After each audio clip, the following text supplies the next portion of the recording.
Welcome, everybody. It is Sunday. No, it's Tuesday. Tuesday night. And this is In the Batter's Box. It is the NGSC Sports weekly baseball show. I am your host, Ralph Garcia. Of course, joined by my co-host this evening with us at this time.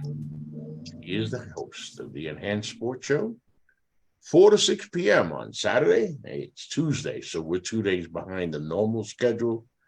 So you definitely want to get up in the morning and get that landline or extra cell phone and start calling in so you can get there. He is also the host of In the Batter's Box. My buddy, unfortunately, a Yankee fan, but we still love him. Mr. Louis Tenor. Louis. Thanks, Ralph. Hey, I'm not going to forget, Louis. I'm always going to stay on top of the Yankee stuff, That's true. Of course, he is also the co-host and creator and co-creator of In the Batter's Box, my partner at NGSC Sports, Mr. John Doucette. John? Ralph, as always, good to be with you. Yeah, he called me yesterday. I'll just get back with him then. Today is Tuesday, so all right, we'll try him then. Welcome to the show, everybody. If you log on to the website, first of all, remember the website. It is NGSCsports.com, where you catch all of your current content. If you log on to the website at the moment, you will find Chris Lacey gives us the MLB Weekly Digest, the September 11th edition. The Los Angeles Dodgers place pitcher Julio Urias on administrative leave. No kidding. Mm-hmm. Literally, no kidding. Charles Hartley up in the press box at Wake Forest for the Wake Forest Vanderbilt game. He gives us young running back duo powers Wake Forest over Vanderbilt, a big win for Wake Forest. Sammy Sportface gives us ESPN shifts all college game days to Coach Prime, unveils ESPN Prime channel. Well, not true, but then you start wondering. Game day just announced it. I'll be back at Colorado. So it's 3 weeks in a row coming in and around Colorado. And one of the things that I joked with Sportface about was, John, when you're at Colorado at the football stadium, if you're on one side of the field in the stands, you have this beautiful, and I mean, of course, one of the most beautiful backdrops you'll ever see in college football of the mountains in Colorado. And here's the thing about that. Those mountains have been there forever. The backdrop has been there forever. Right. But it's really being displayed now because, well, it's prime time. Now that Prime is there, the backdrop becomes that much bigger. Well, it's all about the fact that they've got nothing else to do, and this is the story that's at least going to take them through the month of September.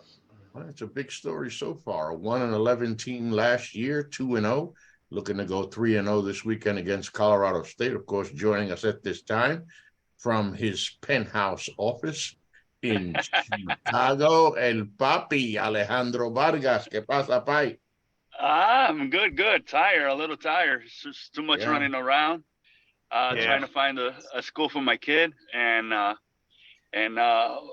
top of that, I had to do the rotors and the brake pads on my car.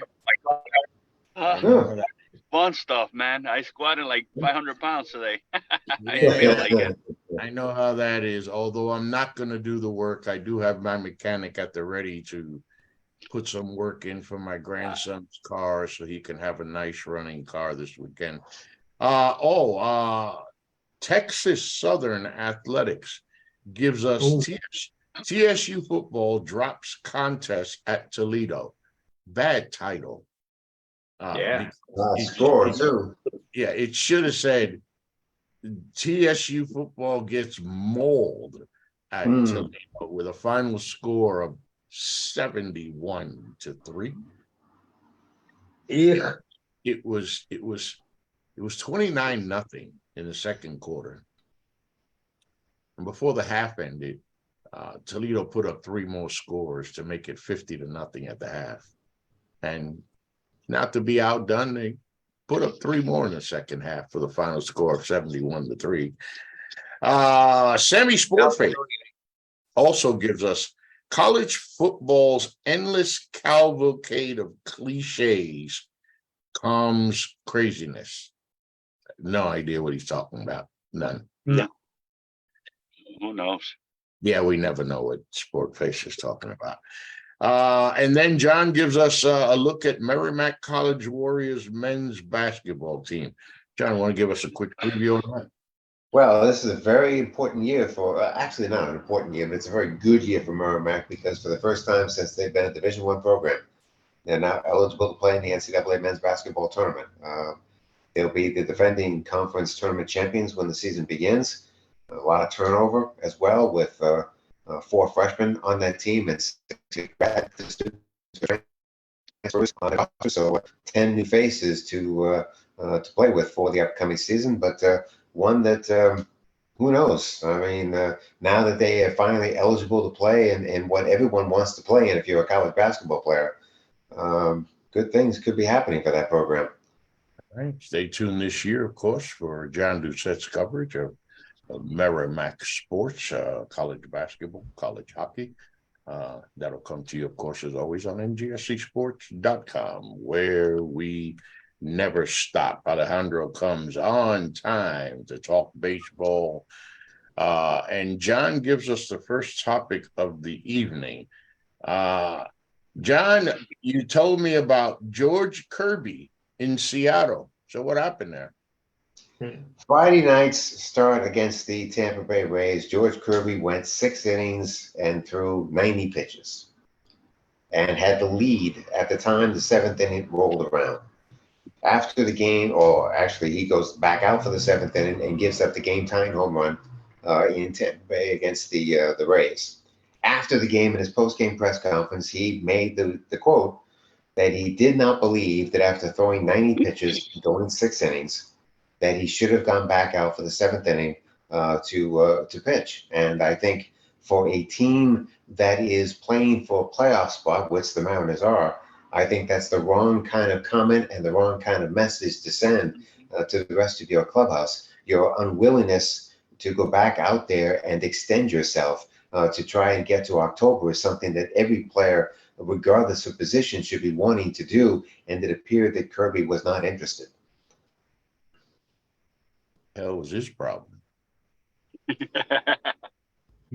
I'll tell you what, he got hammered on social media for this, and a lot of people seem to think that analytics played a role in Kirby's decision to not want to go back out there and pitch the 7th inning. That with the way the game is now being orchestrated and with the way that it's now being thought of with pitch counts and all this stuff, that Kirby just decided that based on what he had done enough. So where the hell have we come in baseball? Obviously, again, this is not our baseball that we grew up with.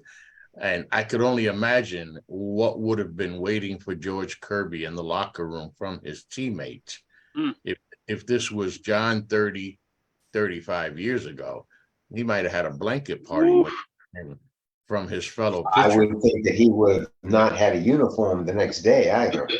Right. I mean, Alejandro, here we are. We've talked about how much baseball has changed, but I can't imagine that it's changed where a pitcher literally finishes the 6th inning and basically says, I'm done. I'm done. I mean, I think, he should have ironed that out with the manager. I don't think he should have leaked that to the press. If he didn't feel comfortable facing a lineup for the 3rd or 4th time, or, you kind of tell your manager, hey, look, I'm not comfortable. Put the bullpen to work because I don't feel comfortable. I'm tired, or I'm fatigued, or something like that. But you don't go out to the press and say that you basically done. It just sends a bad message. It's not the correct approach. Hopefully, I mean, they could iron that out. inside the clubhouse. But you don't say that to the press. I don't think is the right thing to do. No, Louis, and if you're gonna do it, Louis, let's say, okay, it was fatigue or something like that, and you might want to discuss that with your manager. Exactly. An inning or two ahead. Hey, coach, I'm kind of feeling, but geez, Louis. Yeah, she's like just like that. I mean, that doesn't show much professionalism now, does it? I mean, it's one thing to show fatigue, but that that was just totally unprofessional. The game has changed like that, but has changed dramatically even since when I was young. Unbelievable. We didn't have this arm fatigue nonsense and whatnot. I can't understand. The problem I have with this is the fact of his unwillingness to want to go the extra mile in a game that was rather in the middle of a playoff run. Yeah, in the middle of a playoff run. Right. Makes and it worse. you pitch 90 pitches. It's 6 innings, 90 pitches. I mean, come on. All right, 132 pitches, 127 pitches, 90 pitches. Come Now on. he does go out when he goes back out in the 7th inning, he does end up giving up the game-tying home run to Tampa Bay, and eventually Tampa Bay does go ahead and win the game. So I'm assuming from his mindset, the point was made that he had nothing left after 90 pitches in 6 innings. But again, this is where arm strength, being able to build it up, and all that stuff really does play a factor in this. And I do think that that's the one thing about analytics that I think has really destroyed the game, is that players understand their threshold, and they've been told what their threshold is. They're buying that theory, and I think it's time for that theory to basically be pushed aside. Look, if Kirby goes out for his next start, which should be tomorrow, by the way, if that's his 5th day, now what happens? I mean, you get the 90 pitches. What are you going to do? If the Mariners get to the playoffs again, what are you going to do with this guy who has already basically made it clear that when you get to 90 pitches, I'm done. It's over. Maybe a situation like that kind of humble him, and he's going to try to push the envelope a little more next start. But like I say, it's something that you not say to the press, because everything that you say to the press could be this little, and it's going to turn into be magnified. It's going to be magnified. Absolutely. Yeah. Absolutely. First of all, just the fact of having the balls to say something like that. Wow. The journey that every major league player takes to make it to the big league. You lucky. I mean, you fortunate to be in the major league roster. I mean, yeah. But let's face it, it's the journey to a potential playoff run that's even bigger. And his unwillingness to, as I say, go the extra mile to help his team make the ultimate goal, which is to play in October, I think is the real sad part to all of this, that I think has to be addressed by really the entire clubhouse, not just player and coach, but really the entire team. I mean, we could say whatever we want to say about like Max Scherzer, Verlanders, those guys. Like you have to strip them out of the ball to take them out of a game. Yeah. They bulldogs. They want to be there. They had 120, 110 pitches. They don't care. They want to pitch, unless they get in severely damaged. So George Kirby obviously is not a bulldog. George Kirby is a guy who just wants to do what he thinks he can do, and then come get me as quickly as you possibly can. What kind of message does this send to the rest of his team? Well, hopefully it doesn't. Especially a young rotation like that, because the Mariners have a young rotation. Hopefully the team besides Kirby got together and said that this is not who we are. This is who this wuss is, and we'll just let him be on his own, and hopefully it had no effect, because again, it isn't like he did this in April or May. You're doing this in deep into the season in a playoff. But here's the thing, it did have an effect, because the Mariners lost the division lead, and they're now the potential 3rd wild card. They lost again last night to the Angels. So it does appear that what happened over on Friday night has had a bit of an effect on this baseball team. Speaking of which, the Houston Astros are who we thought they were, huh? Yeah. It just took a lot longer than I think everybody thought, but yeah, they've become the division leaders. Yeah, I mean, they went through a lot with injuries. Like, I mean, they lost Altuve for a while. They lost Jordan Alvarez for a while. I mean, you got guys like Jeremy Pena that's underperforming too. He's trying to get his act together. But to me, in terms of baseball, what I know about baseball is probably Houston Astros is probably the most balanced team in the major leagues. They have everything. They have pitching. They have a good bullpen. They have a solid offense all around. I mean, every guy in there could hit. Get a good bench. And you have Like I guys said, that understand their roles, which I think is exactly. really the best part of the whole conversation when you there. bring up the Houston Astros, right? Yeah, they've been there. They know the roles. They execute. Now, staying in the same division, The Oakland Athletics. no, wait a minute. The Angels are Oh saying boy. Mike Trout available if anyone's interested. First of all, who the hell wouldn't be interested in Mike Trout? It's a matter of what you're gonna have to pay him. Is about it. But No, he's John, under But contract. He's again, under I think contract. this is all about getting rid of money because there's one guy they really want to keep.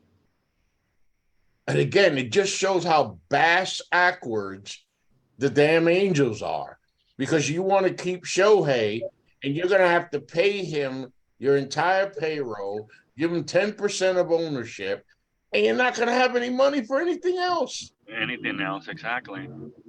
Mm-hmm.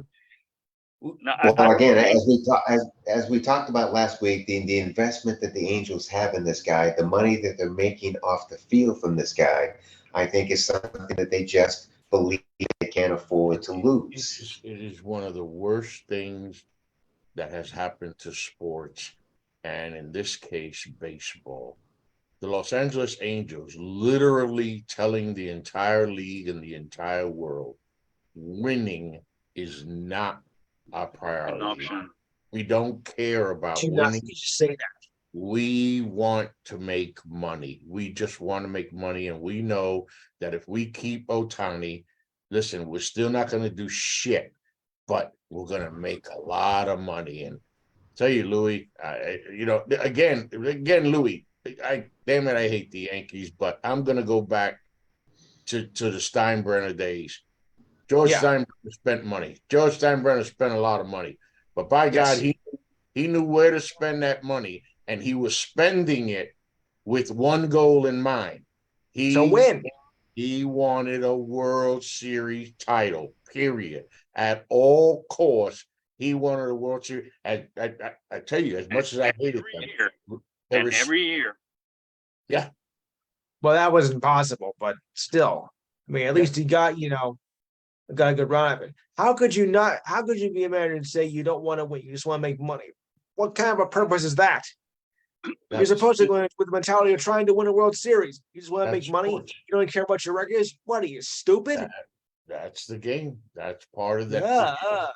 For certain. And it also seems to me that Trout has become the second-class citizen of this ball club. The reason why people go to Angel Stadium is not to see him, but it is to see Ohtani. After all, and I think that's become kind of the shift change here that also has become rather interesting. After all he's done for this organization. That also could create a lot of chaos in that clubhouse. Sure. Well, I think it already has. Yeah. How can it not? Also, like trying to move Trout at this stage of his life and career is going to be a lot difficult than a lot of people. A lot of teams. Every team in the world would want a Mike Trout in there, but you have to take two things into consideration: the contract 413 millions, I think, John.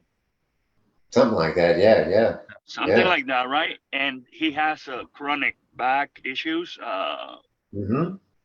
So it's something that's going to linger and it's going to kind of take down a little bit in his production. So there's that. The Angels going to have to eat a chunk of money out of that in order to move him and get some prospect, some value out of that. But My thinking to this is this: if the Angels are willing to eat a majority of that contract, they believe that they're going to make it back by keeping Ohtani around. Right. Yeah, it just, again, one purpose, make money. And I haven't had much respect for the Angels and the way they've gone about baseball. So I lose even more respect for them, because when you do this to a Mike Trout, yes, the back problems, yes, at this point of his career, but you're basically kicking him to the curb, Alejandro, yes, for money. You are. Yeah, that and also, like, if I'm Ohtani, right, and I see, okay, they trying to take away something, important piece of this lineup, of this organization. What am I gonna play with? I'm gonna play with a bunch of rookies or something like that are not gonna perform they're not gonna produce the same way that Mike Trout could produce. So they not into win, and this guy wants to win. I mean, Otani's message was sent at the beginning of the season and through the middle of the season, when he say that he wanted to win. He wants to win, and they're not going to win if they take out important piece like Trout out of that lineup. Again, that's a damn shame, because you start thinking, does Ohtani think to himself, I could make all kinds of money. Tons of money. Yeah. All kinds of money. But do I want to make all kinds of money and lose? Especially playing with the guy, playing with the man who has been with the Angels all these years, losing year after year after year. I mean, John, you're a resident expert here, John. After they sign Ohtani to this big contract, how much money are the Angels going to have to sign anybody? None. $2.50. Right, Louis? Quick answer. No money. Yeah. And how you got to run a team without money? You don't. And you're going to do that to these fans. Do Angels fans even really give a damn anymore? I don't know. No. They don't care, but they want to see Ohtani play. That's why they'll show up. Right. That's absolutely crazy. Other than that, they don't care. Last topic before we start hitting the standings, the playoff standings, projections, and what we're looking at. Alejandro brings us John Means is back, making the already strong Orioles even stronger. Alejandro? Oh, I love it. I mean, he's a kind of finesse type of pitcher that kind of paint corners and does. He pitch smart. And when you place him, I mean, as a leader of that, I mean, he's not going to be number one starter. I think Grayson Rodriguez might be. You could also make a case for Kyle Bradish, Dean Kramer, Gibson. I mean, those guys are there. Flaherty is there as well. But when you add John Means to the rotation, I mean, he's been there. He's been hurt. But when you add a piece like that, you add a veteran that's been with the organization and been through the rough patch, and he knows how to pitch.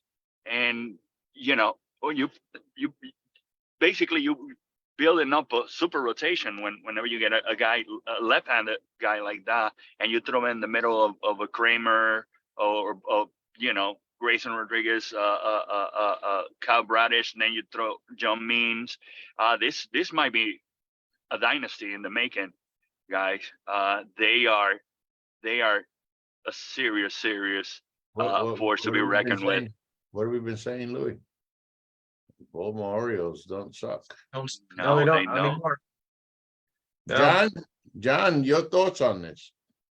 Well, what John Means is going to provide them with is depth at the right time. I mean, this is better than any trade they could have made at the deadline to Exactly. improve this team. And that's what they've now done. That they've made a trade within their organization that has provided themselves with a quality left-handed arm that's just going to add more depth to a pitching staff that is pretty damn good to begin with. And it brings the clubhouse together in a great way because they now know that they've got all the resources, they've got all the tools in the toolbox to be able to make the kind of run that some people seem to think they can make.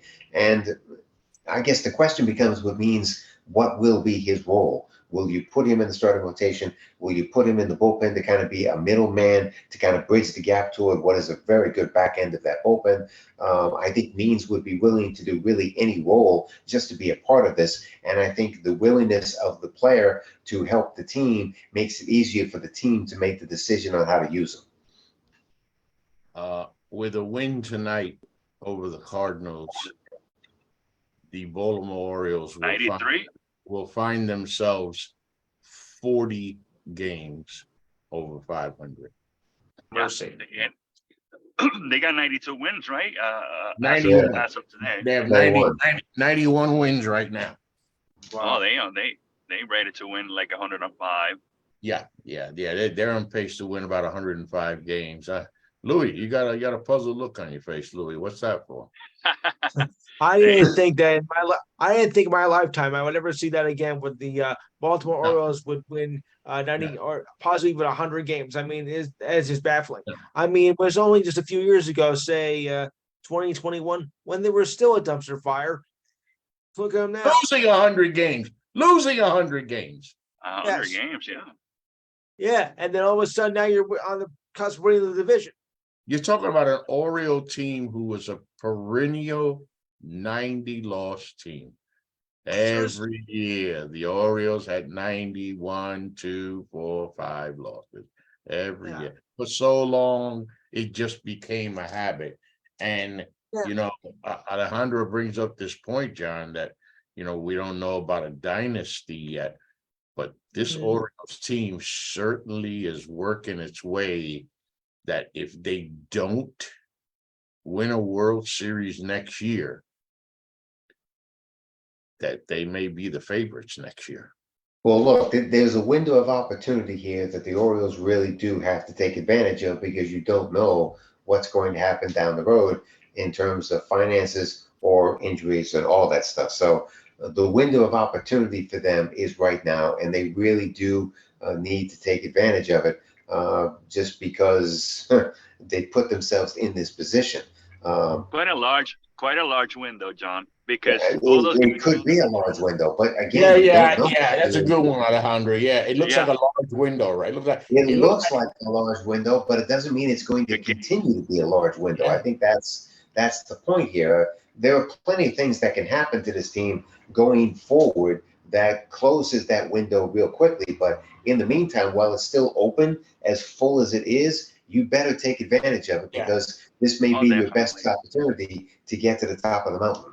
I was going to say that, John. We've seen some windows pretty large close pretty quick. That's a large one. On teams, yeah.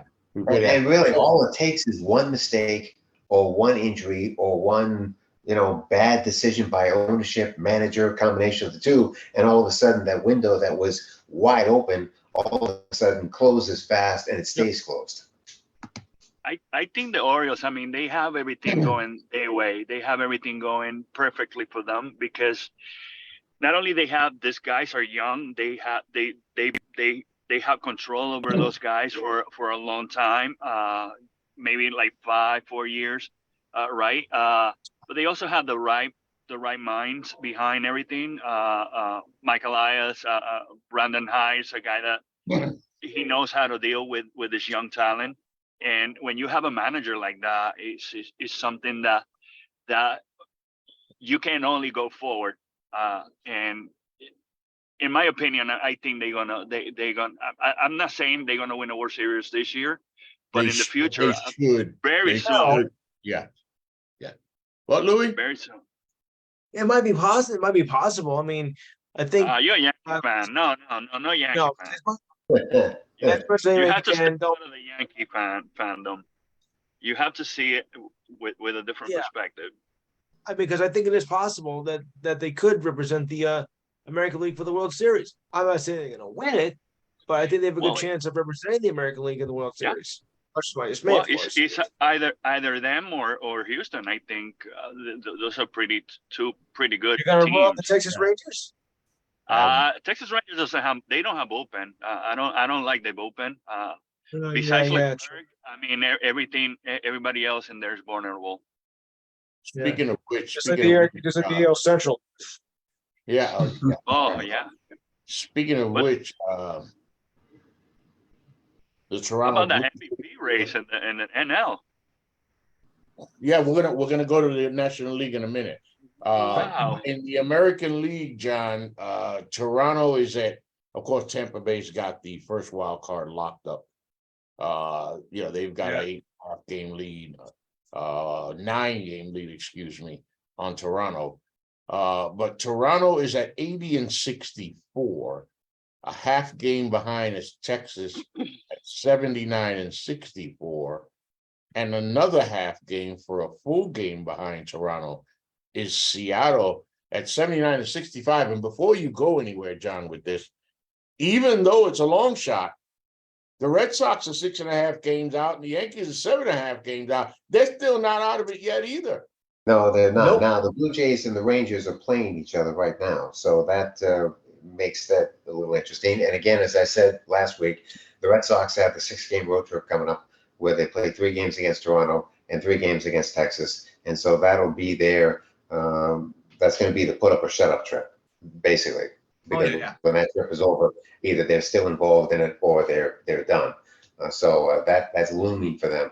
But the Toronto Blue Jays have been able to stay in this race despite the fact that it's a team that's had their injury concerns, Springer, Bichette, members of that rotation and bullpen, and yet they've been able to keep themselves alive.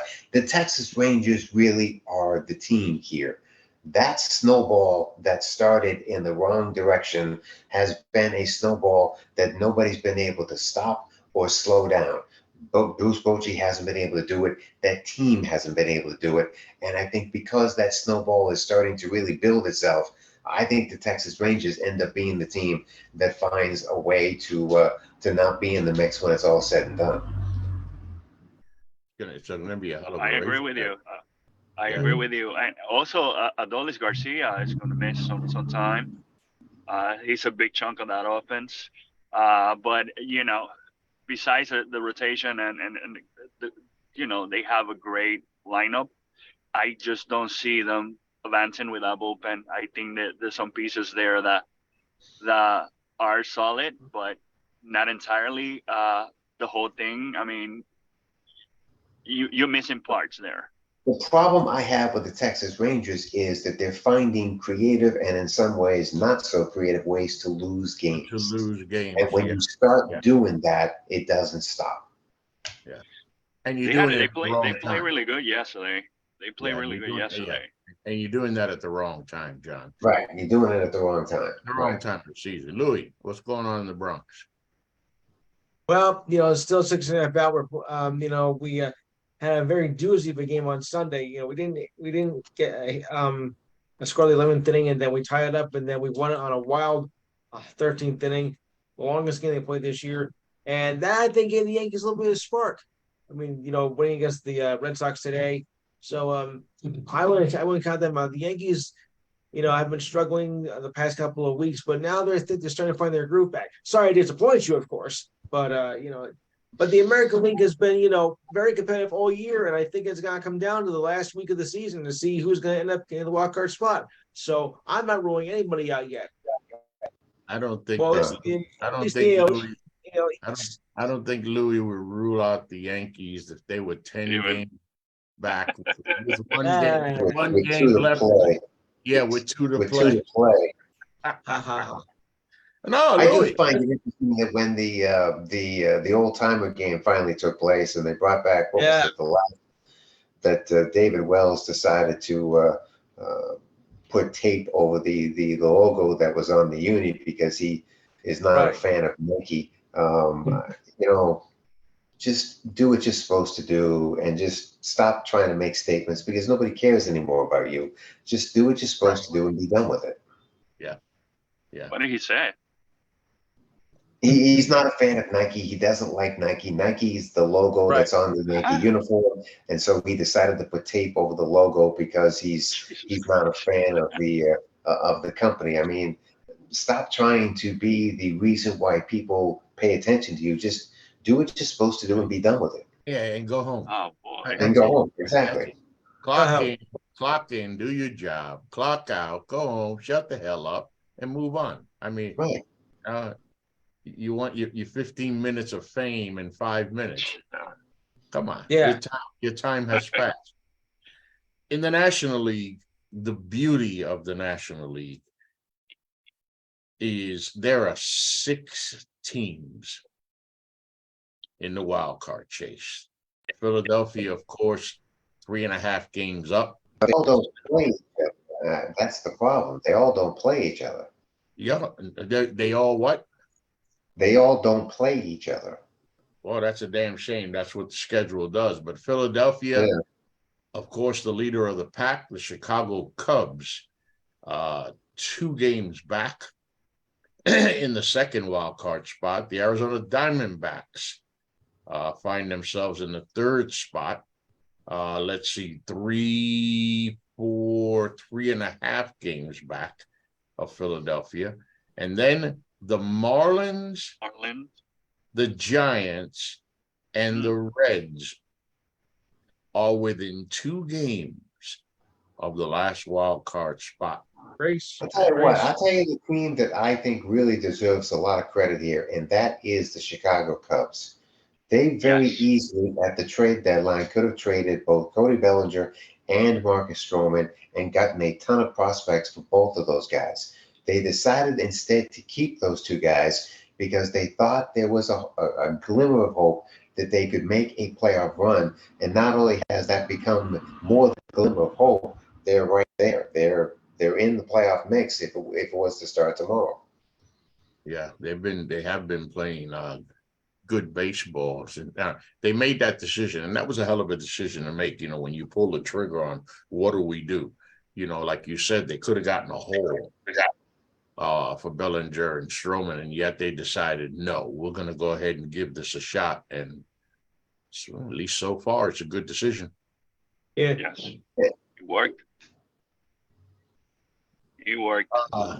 Let's see here. What do we got here? After reaching the 50 home run mark on Monday, Matt Olson wasted little time by hitting his 51st to tie Andrew Jones's club record, which has stood since 2005. He might as well be the only guy that hit 60 home runs and don't win the MVP. Matt Olson. It is tight. It is tight. That race is tight. The genius of the Braves organization when they lost Freddie Freeman and then quickly went out and got Matt Olson to replace Freddie Freeman is why the Braves not only are who they are, but where they are. Their willingness to adjust on the fly, to make whatever adjustments need to be made, whatever decisions need to be made to allow this team to continue being a good baseball team is the reason why the Braves are the Braves. Matt Olson has just seemingly fit into this lineup like a glove, and it truly is amazing.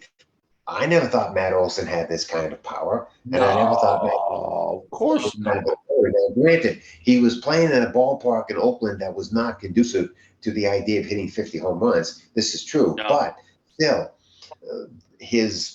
nobody saw 50 plus home runs. No way. But nobody saw this lineup to get better without Freddie Freeman, and that's exactly what's happened. That's exactly what happened. Yeah, that was a big loss. That was a big loss. loss. Apparently it wasn't a big loss. That's the whole point. It's a It big win. wasn't a big loss. No. Yeah. I said when it happened, it was a big loss. You know, you were thinking, wow, so man, they got Olsen and Didn't But 30, didn't that's right. Freeman 36 hours later, they get Matt Olson, and then they sign him to an extension almost as quickly as they got him. yeah. all the money that they were going to throw at Freddie Freeman, they got it for Miles. And Right. by the way, wasn't like Freddie Freeman's agent fired over this because he just didn't communicate well with Freddie over terms of the contract? But think about it. If you're the Atlanta Braves and you now look back on that situation, letting Freddie Freeman go was the best thing you could have done. Oh my God, yeah, Oh, they hit the jackpot. without question. Without question. Absolutely. Let's see here. We've got some score updates here. It is the top of the third inning at Fenway Park. The Boston Red Sox hold a 1-0 lead over the New York Yankees. Louis is already unhappy. Louis is already unhappy. Yeah. Got a long way to go, though. Got a long way to go. Hey, that's True fan. a very optimistic man. True fan. Very. Top one at Comiskey. We are scoreless. KC has between Kansas City and the Chicago White Sox. Kansas City I does. think the better question with that game is how many people are actually in the ballpark. Maybe 10,000. Well, It's a good day today here, so. Okay. All right, and then bottom five in Pittsburgh. The Pirates are up 3-1 on the Washington Nationals. Bottom five in Baltimore, and the St. Louis Cardinals hold a 3-2 lead over those mighty Orioles. St. Louis offense, man, they clicking. I like it. I mean, they're not going anywhere. The pitching is horrible.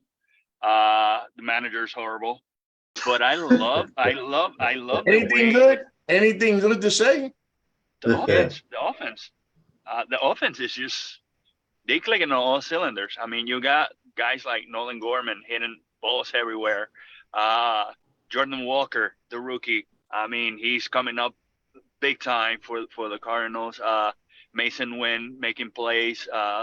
And there's a guy there that's super underrated, and a lot of people don't give the credit to. Is Tommy Edman. Tommy Edman is in the middle of everything in St. Louis. Playing center, playing second. You put him hitting ninth. You put him hitting first, and he gets the job done. I mean, this is a kid that I hope he stays in St. Louis for a long time because I love seeing him playing. Middle of the fourth in Detroit, the Cincinnati Reds have a 5-3 lead over the Tigers. Top five. Series, and those are games. They have to win. They have to win. Yeah, they can't afford to lose it. Talking about the Detroit Tigers, I think they're going to look good in a few years.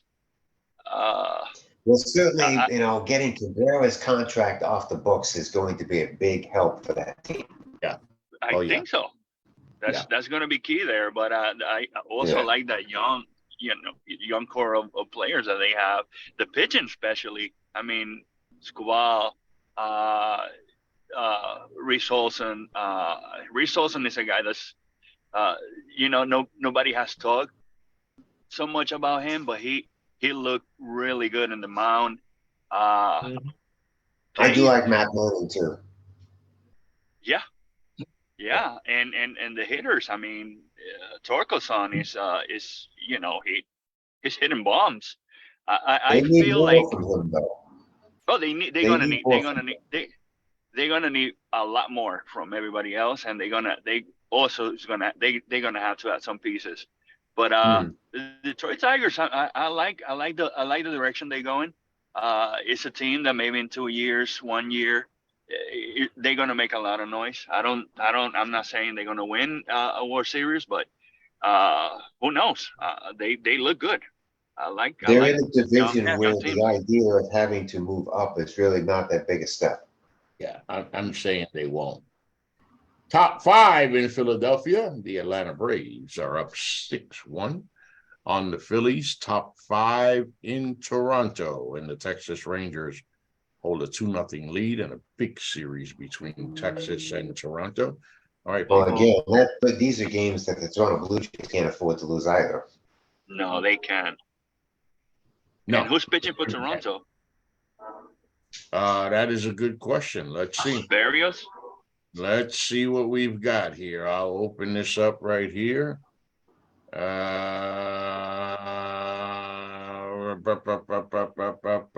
You've got hey, close. Thank you. Who's pitching for Toronto? Blue Jays. Who's pitching for the Blue Jays? Ryu. Oh, Ryu. Well, he came back. He came back with a little poise. You know, Tommy John. I mean, took a chunk out of his time last year. Yep. But he's a veteran. So let's see how he holds up the Rangers after they see him a couple of times. And then in Citi Field, the Arizona Diamondbacks lead the Mets 1-0 in the middle of the third. Again, those are games that the Diamondbacks can't afford to lose either. Yeah. Oh no, they can't. Exactly. They can't. Middle. Talking about the Mets, did you see Ronnie Mauricio yesterday? Yeah. I like that kid, man. Yeah. He got a beautiful swing. And Not a lot of things to get excited about, but that exactly, but that's one. Yeah. That's one of them. Bottom of the second in Minnesota, they're scoreless between Tampa Bay and the Twins. And bottom of the second in Milwaukee, and the Miami Marlins have 2 runners on and lead 1-0. Again, those are games that the Marlins have got to find a way to win too. They have to find a way. So,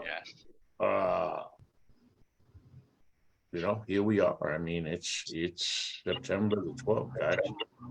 It's not a lot of baseball left. We got a couple of weeks of baseball left, and 18 days. As we come on, as the weeks roll on, we're gonna find out how close these wild card races get. So we get to the point where I turn to Louis and ask Louis, final thoughts. Yeah, but it's gonna come down, especially in the American League East. Who's gonna, well, I think we can. No, we can't, because I think the Rays, can still try to play spoiler for the Orioles. So it's got to come down to those two to get the division. But anybody is open in the American League East.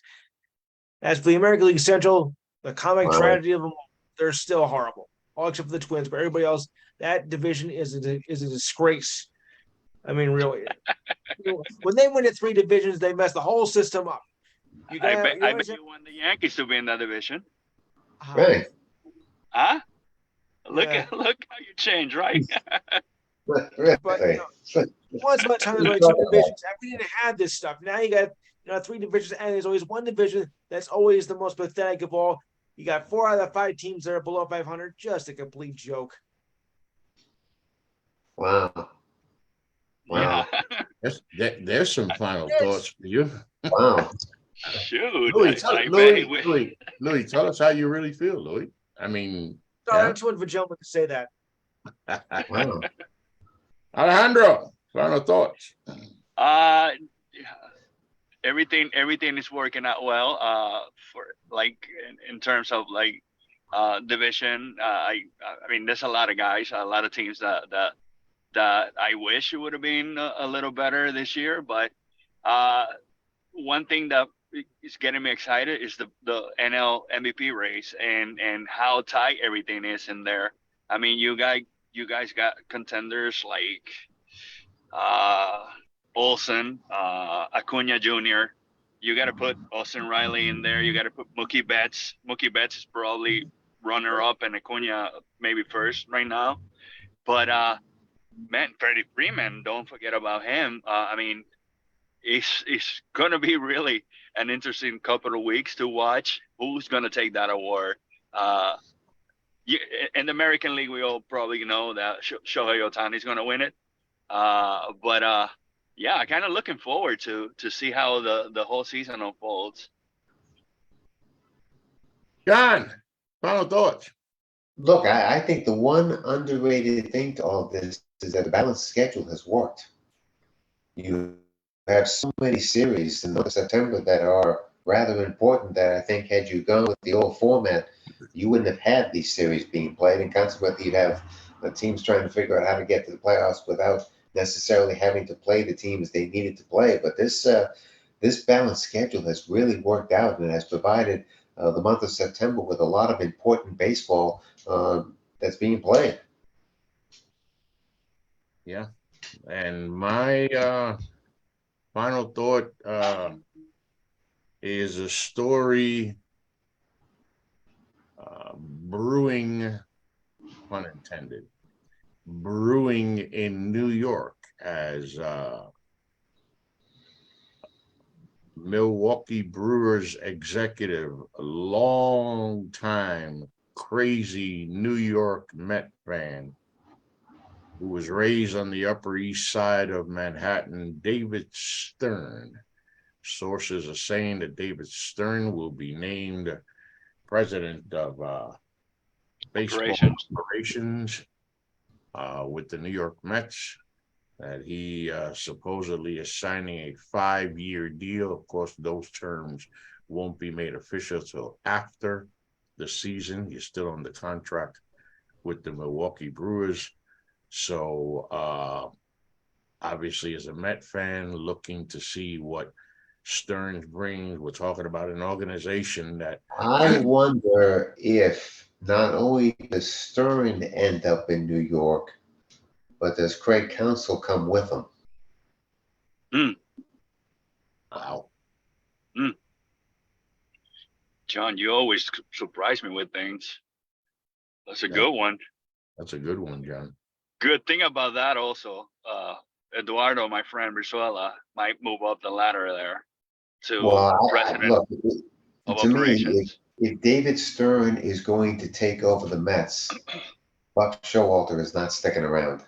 No, I don't think Buck Showalter's staying around anyway. But well, I think had the original group stuck together, I think maybe he does. But I think that Stern is going to walk into that situation and is going to clean up the mess that became this season. And I do think that Buck Showalter is, unfortunately, I think going to get too much to blame here. But I don't see him surviving this particular move. No. And Craig Counsell has talked about walking away from the game. I mean, he's been very successful as the Milwaukee Brewer manager, no question, and has another potential playoff run staring him in the face at the moment. But I would tend to think that if Stern is coming to New York, that he's going to try and bring Counsell with him to become the next manager of that team. That makes me feel a little better, John. A little better. I mean, at least. Also, he might bring Corbin Burns with him too. Again, and now, look, there's a lot of talk that Corbin Burns is going to get traded by the Milwaukee Brewers when the season is over, based on the fact that they just can't afford that contract anymore. Boy, I'll tell you what, I can't imagine that Stern wouldn't make some sort of a proposal to the Milwaukee Brewers to try and bring Corbin Burns to New York to be the anchor of that rotation. That would be excellent, man. That would be great. Really we haven't had much to celebrate in New York, Louis. I'll take whatever little I can get. Same here. I mean, I do tend to think that one organization is going to move and become a part of another one. Yeah, that's usually how I think it can happen. I mean, Stearns had the Milwaukee Brewers running for playoff spot for a long time. Imagine what he can do with an open wallet. It's very creative, but I think guy. that's the point, though. He's been able to do this without an open wallet in Milwaukee. You're right. And I think that would be the one thing that I think Stern would have to make clear to Cohen is that you don't have to spend a gazillion dollars to be a contending team. Right. But for the last 7 years, every full season that we've had in the last 7 years, the Brewers have been first or second in their division. So I mean, it's been a hell of a run there with him in council, and I think that would be a great addition. So, and I like what you just said there, John, because the first thought would be, well, he's been able to do this without an open wallet. Now he has an open wallet. No, I like the way you put that, John. He can come in with the mindset to show Cohen, you don't have to spend all this money to get that done. And it's Hank can look Cohen in the face and tell him, look, you just did it. Look how that turned out for you. Exactly. Yep. All right. Thank you for joining us this evening, folks. This is In the Batter's Box. It is the NGSC Sports Weekly Baseball Show. Please remember the website. It is ngscsports.com, where we never stop. Check us out on Facebook at NGSC Sports, on Twitter at NGSC Sports. And gentlemen, I'm asking all of you with a YouTube page and everybody out there with a YouTube page to check out NGSC Sports on YouTube at NGSC Sports. Please like and subscribe to the page. We're trying to build that up. We'll check and see what happened with our guests. Maybe we'll bring them back. We'll try to do that and see how that works out. But until then, thank you for joining us this evening. Have a great night.